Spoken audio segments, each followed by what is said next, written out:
This is Highway 412. This has never been underwater before either. Not that I've seen.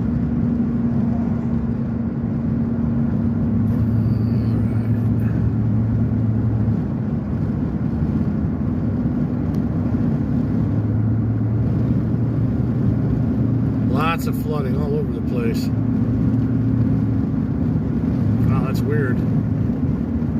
Never seen this water up this high before, especially on this highway. This morning when I drove through here, this was not like this, and it did not rain at all today. This is all coming down from a river somewhere. I don't know if you can see what's going on over there. Wow, that's really underwater. Yeah, it's kind of crazy.